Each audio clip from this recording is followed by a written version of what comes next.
पाकिस्तान के साबिक वज़ीर-ए-आज़म और पाकिस्तान तहरीक-ए-इंसाफ यानी पीटीआई के फाउंडर इमरान खान को अस्पताल से दोबारा अडियाला जेल मुंतकिल कर दिया गया है। सुप्रीम कोर्ट के हुक्म पर इन्हें इस्लामाबाद के शिफा इंटरनेशनल अस्पताल ले जाया गया था, जहां डॉक्टरों ने उनका तिब्बी मुआयना और इलाज किया।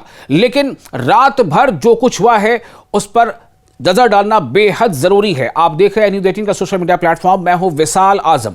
अब सबसे बड़ा सवाल यह है कि इमरान खान की सेहत की मौजूदा हालत क्या है और इनका मजीद इलाज कैसे होगा। इमरान खान के अहले खाना और पीटीआई का कहना है कि उनकी सेहत के बारे में काफी अरसे से तशवीश पाई जाती है, खासतौर पर उनकी दाएं आंख की बीनाई के हवाले से। दूसरी तरफ हुकूमत का कहना है कि मेडिकल रिपोर्ट में ऐसी कोई हंगामी सूरत हाल सामने नहीं आई जिसकी वजह से उन्हें मुस्तकिल तौर पर अस्पताल में रखने की जरूरत हो।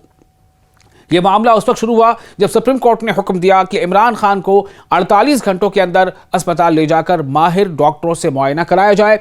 अदालत ने यह भी कहा था कि मेडिकल बोर्ड में सरकारी माहिरीन के साथ इमरान खान के जाती डॉक्टर को भी शामिल किया जाए। यह फैसला उनके सेहत के बारे में खानदान और वकला की जानिब से उठाए गए खदशात के बाद किया गया था। अस्पताल ट्रांसफर किए जाने की खबर से पीटीआई के कारकुनों और हामियों में उम्मीद पैदा हुई थी। पार्टी ने अदालत के फैसले का खैर मकदम किया था, लेकिन कारकुनों से अपील की कि अस्पताल के बाहर हुजूम न लगाएं ताकि इलाज का अमल पुरसुकून माहौल में जारी रह सके। पीटीआई यानी पाकिस्तान तहरीक-ए-इंसाफ ने यह भी कहा कि वो 27 सितंबर को इमरान खान की रिहाई और कानूनी मुकदमात में तेजी से पेशरफ्त के मुतालबे के लिए मुल्कगीर मार्च करेगी। मुल्कगीर मार्च यानी कि पूरे देश में, पूरे पाकिस्तान में मार्च करेगी। इमरान खान के हामियों में, उनके सपोर्टर्स में उस वक्त मिले जुले जज्बात पाए जाते हैं। एक तरफ अस्पताल मुंतकिल किए जाने को अदालत की जानिब से रिलीफ समझा जा रहा है, जबकि दूसरी तरफ दोबारा जेल भेजे जाने पर यह खदशा मौजूद है कि आया उन्हें जेल में मुनासिब और मुसलसल तिब्बी सहूलतें मिल सकेंगी या नहीं। और लोगों के जहन में यह बात भी बार बार आ रही है कि इतनी जल्दी आखिर सब कुछ कैसे हो गया। अस्पताल ले जाया गया और इतनी जल्दी अस्पताल में सारा कुछ हो गया, चेकअप हो गया, इलाज हो गया, फिर वापस अडियाला जेल भेज दिया गया। सोशल मीडिया और पीटीआई के हामी हलकों में जितने भी पीटीआई के सपोर्टर्स हैं, पीटीआई यानी पाकिस्तान तहरीक-ए-इंसाफ पार्टी जो इमरान खान की पार्टी है, इसके सपोर्टर्स के हलकों में यह मुतालबा भी सामने आ रहा है कि अगर डॉक्टर मजीद इलाज जरूरी समझें तो उन्हें दोबारा अस्पताल मुंतकिल किया जाए। दूसरी जानिब पाकिस्तान की सियासत में एक नई पेशरफ्त भी सामने आई है।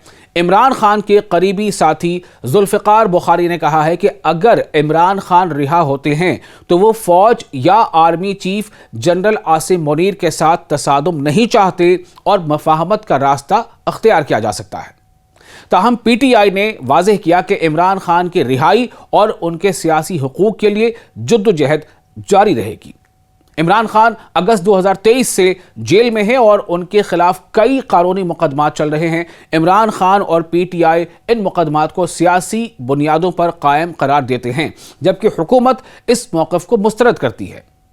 रिपोर्ट्स के मुताबिक इमरान खान के खिलाफ 100 से ज़ायद मुकदमात दर्ज हो चुके हैं। बाज़ मुकदमात में सज़ाएं मुअत्तल या ख़त्म हो चुकी हैं, लेकिन दीगर मुकदमात की वजह से वो अब भी जेल में हैं।